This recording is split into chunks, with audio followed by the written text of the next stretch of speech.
Téléspectateurs, vous avez une Universel Télévision, la chaîne où pour assurer qualité, professionnalisme et puis savoir-faire. Quand on a un mandat, il y a 15 ans renouvelable 62 fois. Vous allez à la poste téléviseur na bino. Na petit bino mbote mingi sika bozali pe merci mingi na ba surtout baza déjà abonné, baza ko continuer ko partager l'émission na biso. Merci mingi na bien surtout ko la biso. Toye ko beta masolo awa ensemble na l'homme de Dieu, l'apôtre Tchibin. Actualité oblige bino botinda kinga, obisingano kendo l'apôtre Tchibin. Yé aza père ya bana, aza vieux ya baleki, aza conseiller par des commususu bazotambola tambola lenge longo banité. Puis au kutana l'apôtre Tchibin, pourquoi pour parler de ce qui se passe au niveau il y a ba église actuellement. Wenge bazongani ba église et bandio panzana. Apôtre Tchibin, bonjour. Bonjour. Bonne santé. Santé, ça va. Apôtre Tchibin, wenge zongi wenge pena. Gloire à Dieu, unité c'est bon. Wenge zongi Wera Jibé, Alain Makaba, Blaise Boula, Adolphe, Manda Chante, Emilia, Nanisi, Tutu Kaluji, Je sais pas. Robert Ekokota, on y a besoin de Pénésikamoro. Naïbi, je connais pas trop les détails. Naïbi plus 4 personnes, voilà, parce que j'ai vu ça dans les réseaux sociaux. 2 fois ou 3 fois dans une réunion, on a producteur. Le reste, je ne sais pas. Mais Wenge Panzani, l'église, Wenge Zongani, l'église est bandio Panzani. Wenge Zongani, l'église. Bah, église est bandio Panzani. Église, non, l'église corps est en super forme. Il faut boyer baka, que ça la différence. Il y a église, na ba pasteur, il y a certaines églises locales. Et là, nous avons une église locale et là, nous avons un pasteur. Les églises qui sont les églises locales. Voilà.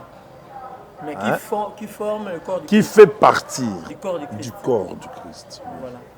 Donc, le problème, par exemple, de cette église, ce n'est pas que ça peut influencer tout le corps, pour tout le corps, comme à Mabé, Panzana. Ce qui est un problème. N'est-ce pas que nous sommes comme malade? Nous sommes comme malade, où sont unis. Mais église, corps du Christ, Mobimba. Déjà unité. Mais tu as un problème. Tu as un problème. Ceux qui lobby est unité, premièrement, le Kambouya doctrine, des fondamentales doctrine. La doctrine pose problème. Autre bien la sainte doctrine. Et dans l'église, Oyo, n'a simple. Bandima pantalon, bandima pantalon te. Bamsu bandima kitambala, pour na basi, bandima kitambala te. Bamsu bandima maquillage, bandima maquillage te. Bamsu bandima baptême au nom de Jésus, bamsu bandima baptême au nom du Père et du Fils de Jésus. Bamsu bandima baptême, il y a au nom du Père et du Fils du Saint-Esprit dans la piscine. Donc, il y a trop de divergences, vous comprenez? Alors jusque-là déjà, si le dans l'église, nous ne pas passer, quand on a un ministère, on va comme évêque, mais va bénir, va prier au nom du Père et du Saint-Esprit à quoi? Moussoussou, au nom du... Donc, ça dit, mais comme le corps, la tête, c'est chef, le chef, c'est Jésus-Christ, il sait comment il fait un travail à rassembler l'église. C'est lui, il est la tête, c'est lui. Après Sonic a foutu Albert Kakenza, Siko et Komi Moïse Mbi et na Mike Kalambay. Moïse Mbi et na le pasteur de Limité. Jusque-là, il y a un comboté, jusque-là, il y a un pasteur à Limité. Moïse Mbi. Moïse Mbi va passer à Limité. Église, pasteur, une église n'est pas entre, mais être cité, quel ministère amène. L'église n'est pas en guerre à Makasi, guerre moïté. Moi, je pense que ça guerre. Eza guerre, eza na passion Moïse Mbi, na ba passion l'église de Limité. Bango moko bayebi makambo bazana on eloko ba owela. Ça n'a rien à bien. Ça n'a rien à voir avec l'église corps du Christ.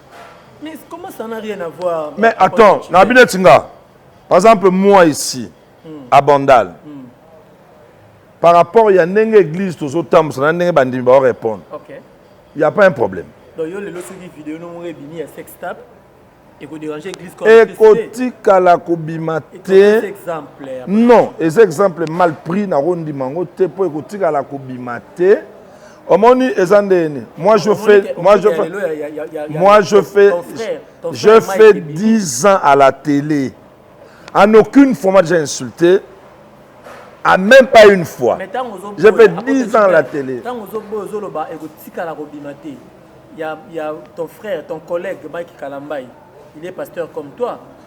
Ton collègue Mike Kalambay. Et aux autres, il y a des soupçons. Aux autres, déjà, il y a des choses qui se disent. Il y a le feu qui s'allume. Et ça, Linini, ça fait quoi? Ça fait rien. Par rapport à la foi. Écoutez. Bandela, non, ça fait rien. Je le reprends encore. Ça fait rien. Tout ce qui se disent sur Mike Kalambay, sur Moïse Mbi, tout ce qui s'était dit, n'a pasteur à limiter. Derrière ces choses, c'est le diable. De deux, Batu o bazana sima ya konduka kosala makambwana. Les fils et collaborateurs de Satan. Mais Batu wana toyoka ki apôtre Mbi, pasteur Mbi, la réserve de l'Éternel. Alors parmi Batu bazone moi ça y est tenté la fille là batinda qui est et pas ya moko ba collaborer ba collègue na bino ba pasteur. Donc bino na bino bokomi ko kondongwana. Et l'autre ça l'a bien. Et l'autre ça l'a bien. En principe, on ne devait pas faire des émissions de ce genre parce que lui-même Mbi n'a pas cité les noms. Mais dis-moi, il devait, mais non. Mais dis-moi, il a précisé, l'église. Préciser l'église. C'est oebi pourquoi on s'abongo? Parce que oebi que soit tu as un combo, mutuana a porté plainte. Et c'est un asco à ça va preuve. Mais alors ça la preuve. Alors, ce pasteur Moïse Mbi Azokanga, il serait mieux na place ya kotika le monde entier na ba na nzambe na ba suspense. Parce que ça monde au bino olingi ya ba guerre. Il serait mieux autant à combo que ya ko s'abstenir ndengwana parce que otiki flou. Na moi batoka biso moi maele mukeze belé boye. Je trouve que c'est un faux débat et puis tu n'as pas bien parlé. Tu devais normalement, la Bible dit quoi? Que ton oui soit oui et puis le monde nous dit que il faut payer le chat par son nom. Vous comprenez? Tout ça et ça babilo romoko. Moi, je vais dire comme YouTube Tolobaka, nous avons créé un buzz. Or, si réellement, et dans un souci à étaler ma baie, il faut aller droit au but et dire à cette personne, la personne qui a fait ça, c'est le pasteur Ness. Mais le quoi na loba qui n'a moni pe que bango, balingi malheur nanga, c'est pasteur Ness. Tu sais ce que tu m'avais dit. Je t'ai exposé parce que bolinga malheur nanga et bino bolinga bomi l'actionner boza ba santu.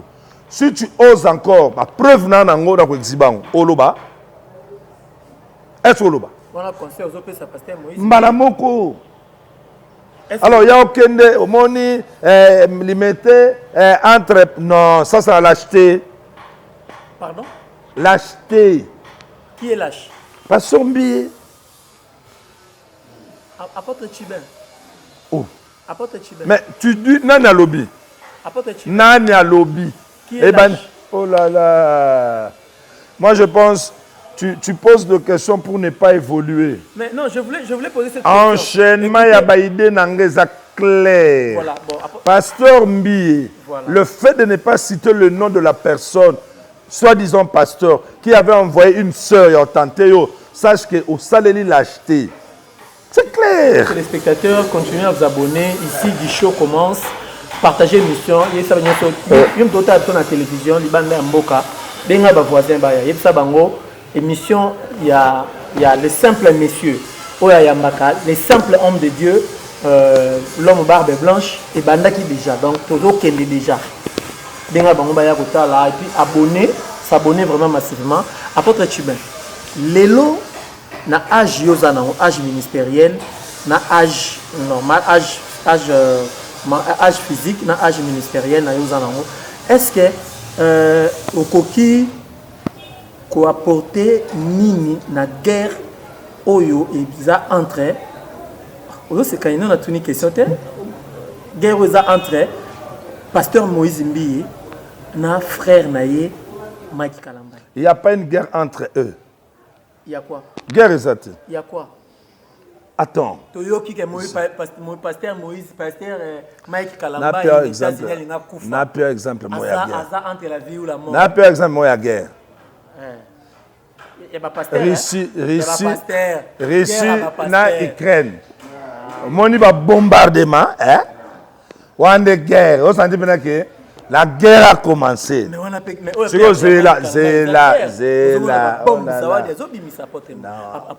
Est-ce que Zawadi, ce que Zawadi a dit, qu'est-ce que ça a à voir avec Moïse Mbiye? Zawadi, attends, mais on a vu le vidéo, monsieur. Ah, mais oui, on a posé une question. Oh, you posé une question. Ah, donc, attends. C'est-à-dire, il y a une émission, dans la classe. C'est-à-dire, si on pose une question, il faut répondre. Alors, pourquoi on a toute son émission? Mais tu vas me laisser le temps de parler, non? Zawadi ne représente rien entre Moïse Mbiye et Zawadi a dévoilé leur vie avec Mike Kalambay. D'où? Ah là, je ne sais pas. Est-ce que Zawadi a lobby attendu combo ya nani? Zawadi a attendu combo ya Pastor Mbiye. Zawadi a bandobé tali solo ya elenga bolingo na ye. Maintenant, il faut savoir qu'est-ce qui a poussé Zawadi de dire ça. C'est ça. Et si Zawadi a dit ça, qui est derrière Zawadi?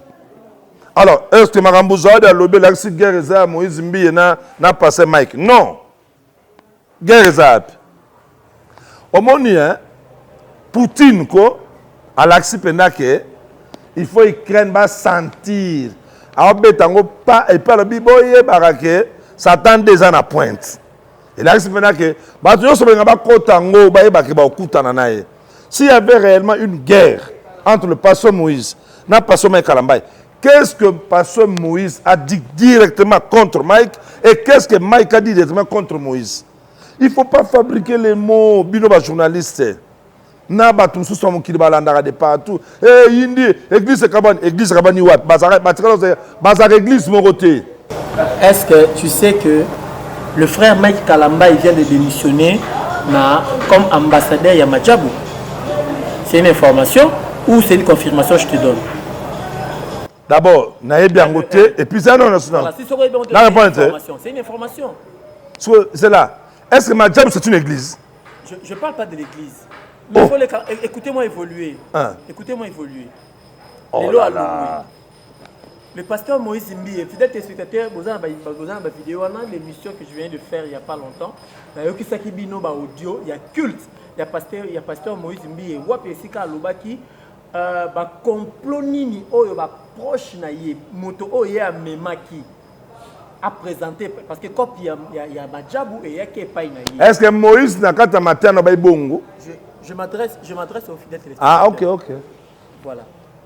Comme Madjabou et il y a Kepaï na ye. Tant que il y a Kepaï na ye, vu le calendrier na ye, il fallait accéder à repas il y a frère na ye.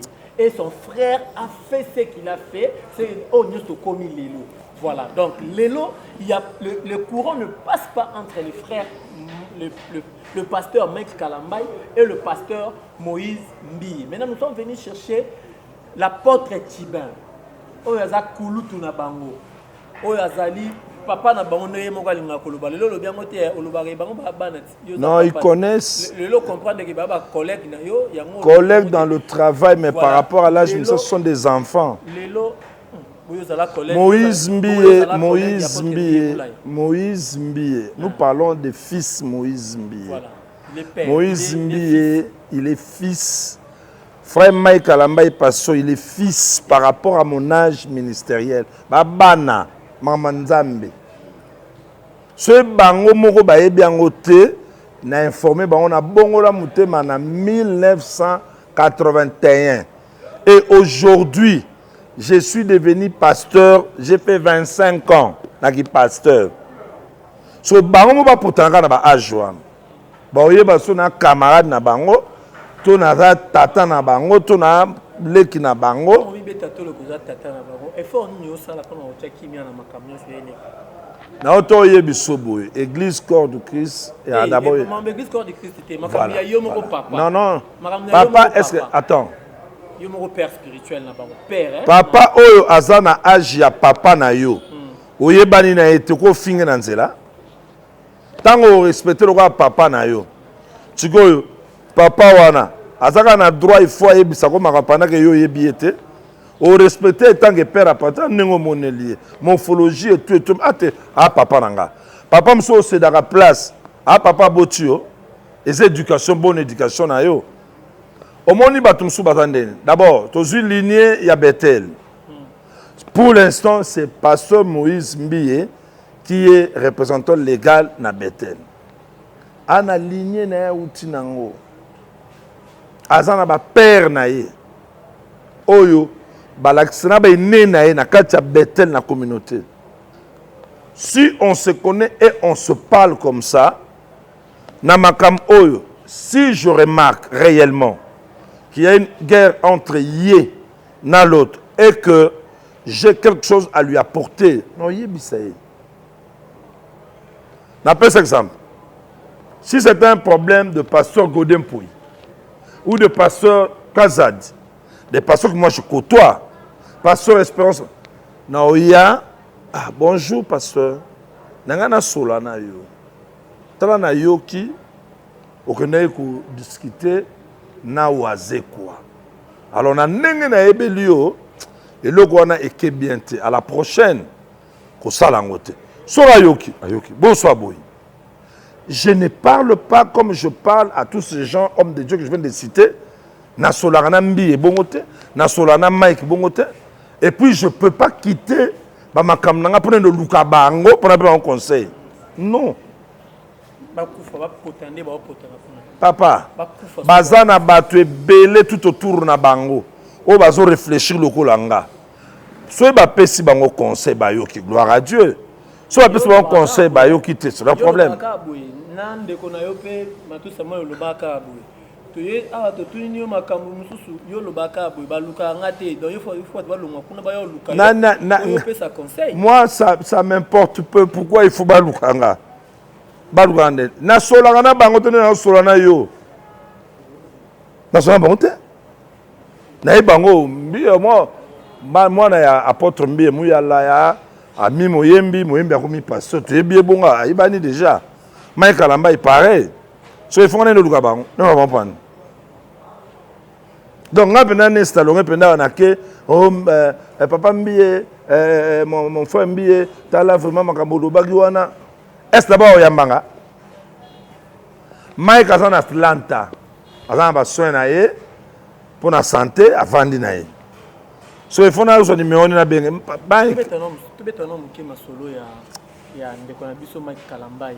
Après tout ce qui se passe, où est la place de l'église? Où est l'honneur de l'église après tout ce qui se passe? C'est pas que c'est l'église corps du Christ qui n'est pas souillée. Non. C'est lui la personne, hein? Ce sont les personnes. Hier sur Bible, hein? Bokoye baba salamabe na ba ambuma. Bango baba salamabe. Yo lobi ba souillé église. Yo ne lobi ba souillé église.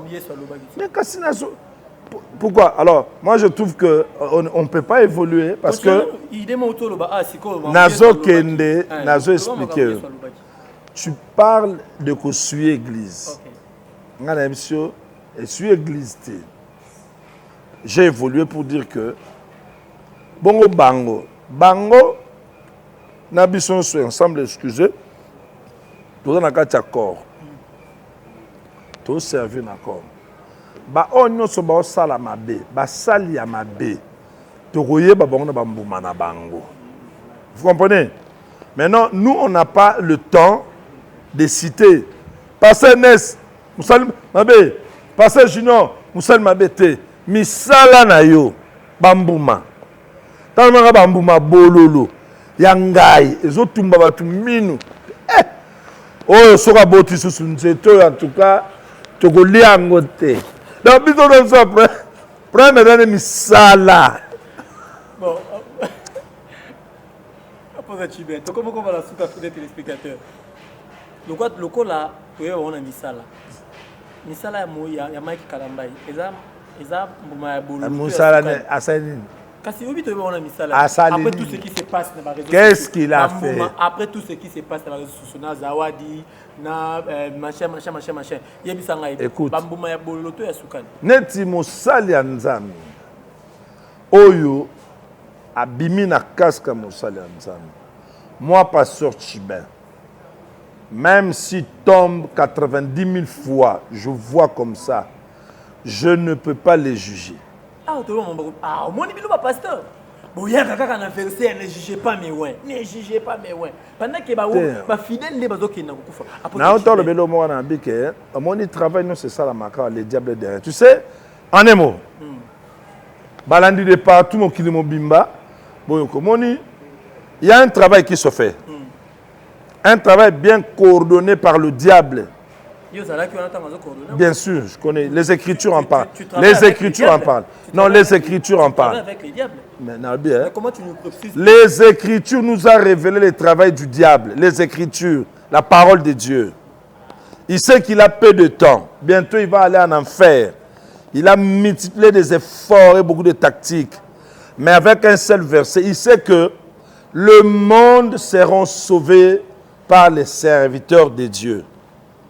Il faut que tout le monde entier donne de la confiance aux hommes et serviteurs de Dieu.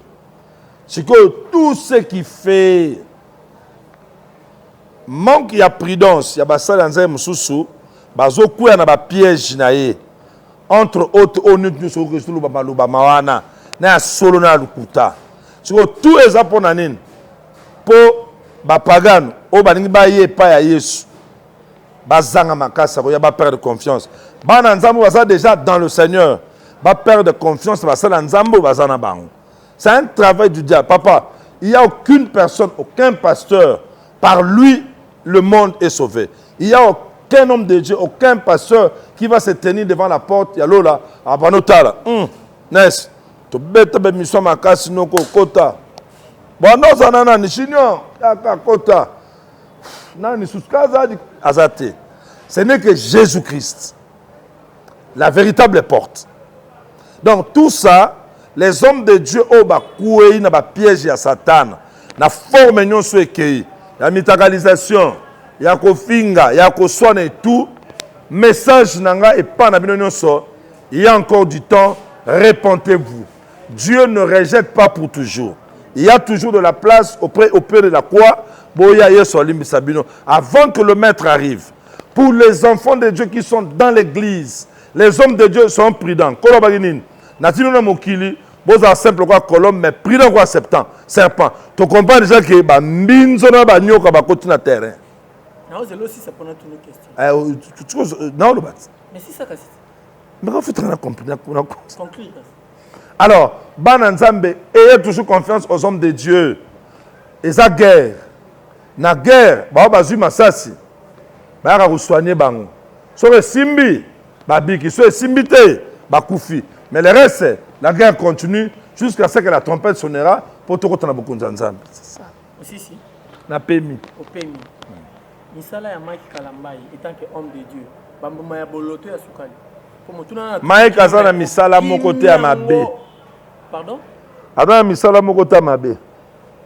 Nga tu ma misala mabe, tu bambuma na yeza ya bambuma nini? Bambuma nini? Kaso bito yo ba ona misala te. Il a fait un bon travail dans Madjabou, un bon travail. Oui.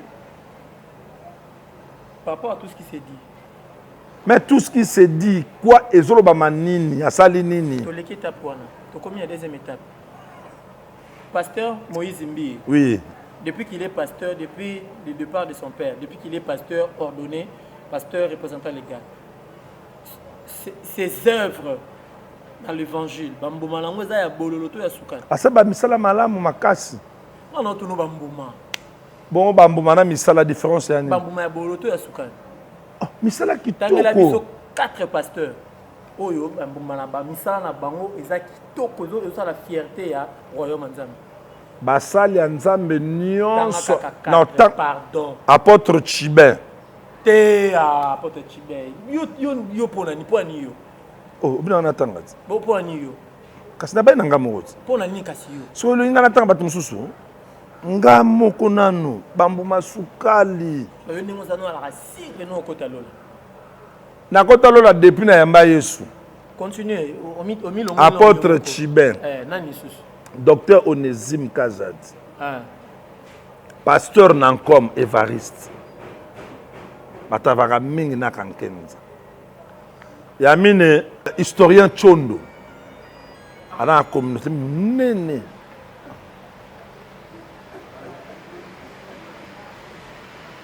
Les téléspectateurs, comment on a souka. Après, je suis bon, mais autant que ta père spirituel na ôté, autant que ba collègue na yoté. Père spirituel na akufa. Akufa. Père spirituel na akufa. Na cité mission. Écoute bien. Père spirituel akufa, ce qu'on entend dire. Père son ami, il a fait un bon travail. Pasteur à Mounene. Autant à ta Godin Poité, autant à ta Espérance Mbakadité, autant à Blaise Ngomate. Autant là. Pasteur à Minene était Yopo na yo Monica pasteur master na bolia.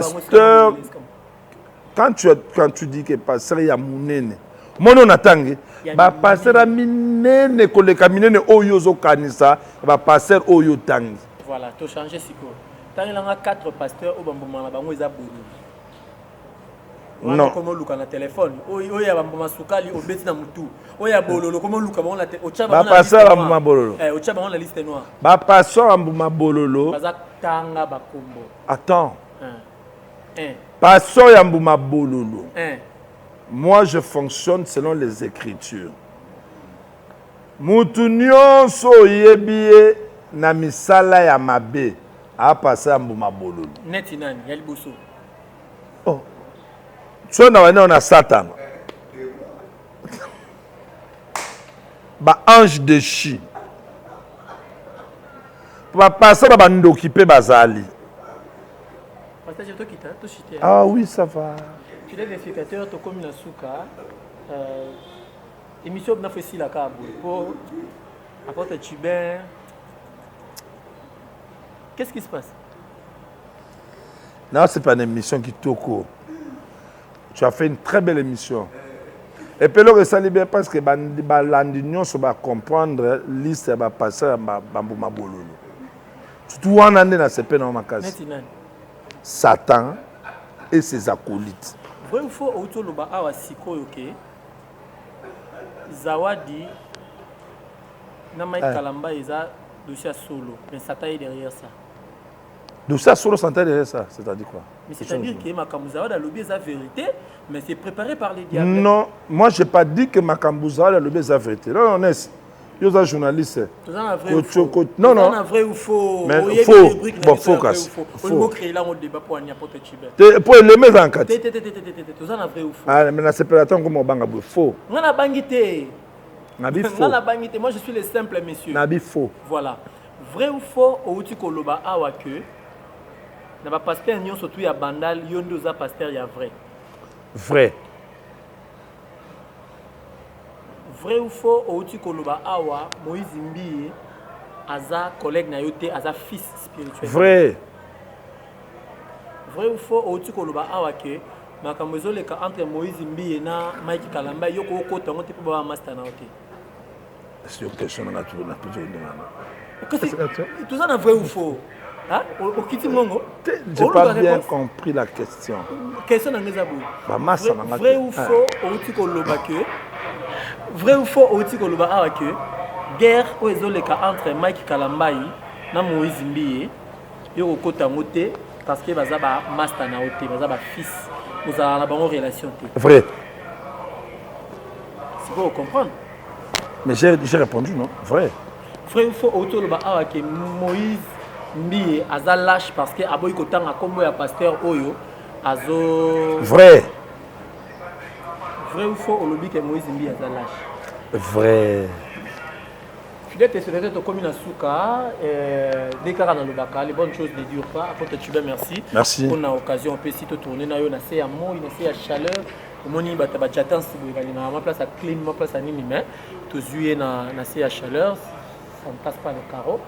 Il est disponible à tout moment pour nous. Nous prions Dieu qui a continué au salayo. Merci beaucoup, Ness. Merci, c'est gentil. Tous ceux qui ont fili à Salempio, motema ya Florence Nsona, tous ceux qui ont Philippe Fataki, motema ya Laetitia, tous ceux qui ont bino bo continuer à soutenir l'émission au nengi bo soutenir, tous ceux qui ont Rigen Kassa Tom Rebel, donc veut dire moi na poto à longweni kili ayeko bala na Kinshasa. Une belle bapé ça a basi confiance. Bolingogo existera. Donc faut dara lokola dadu mengi, hein, dadu mengi, ko olongwa poto no ba na kili. Siko Rigen Kassa Tom Rebel, alobi on a okitaki na ko ba. Tuzawana kamite bo mona ba image ya mariage ya Rigen Kassa Tom Rebel, il est qui avec Pat idéologique à niveau de production côté kuna ba lobaka. To comme vraiment la souka. Je souhaite partager l'émission comme d'habitude, ceux qui moi rectification, moi correction, je suis là pour faire votre volonté. Je suis que votre serviteur. Le simple monsieur, le simple journaliste. Merci.